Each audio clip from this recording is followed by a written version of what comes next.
Why is my PS4 controller not turning on? Charge it.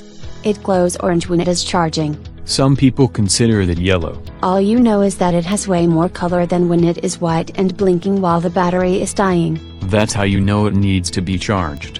This means you need to hit the PlayStation button on the controller to see if it needs to be charged.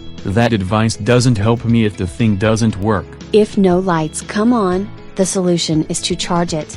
I tried that already. I've heard of people needing to plug it in and make sure the PS4 is plugged in, just in case both are dead because you forgot to reconnect it to power after a really hard reboot. The TV works, and that's plugged into the same power strip. The power strip might not be able to power them both.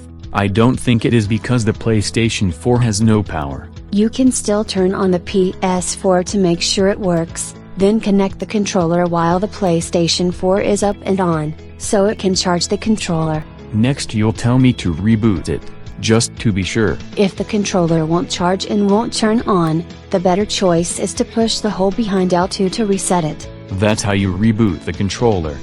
At least that's something to reboot other than the PS4 console. If the light for the controller comes on and dies as you connect things to charge from the PS4, remember that if you're charging through another port or charging multiple items, it might not be able to power everything. This isn't a case of the controller being the last in line when charging through the PS4 USB charging port. If the controller won't charge, the issue could be the battery. Of course, that's a given. Replacing the battery voids the warranty of the controller. Replacing the battery is still cheaper than replacing the controller. That's an option too. If you do open it up, make sure the LED ribbon cable is seated in the controller properly, since it coming loose would prevent the thing from charging. So would a damaged connector. If you've been throwing the controller around in frustration or drunk gaming enough to wedge the wrong plugs in the controller, you probably just should get a new controller. I'd like a cheaper option if possible.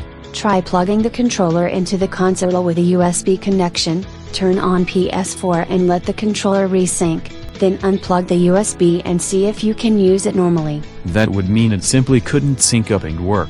And you can try manually connecting it and syncing it by holding down share and the PS button at once after it is charged, in case the thing doesn't seem to come on because it is both confused and nearly dead. Recharge and reboot, and if all else fails, I've done at once the first things off the tech support script.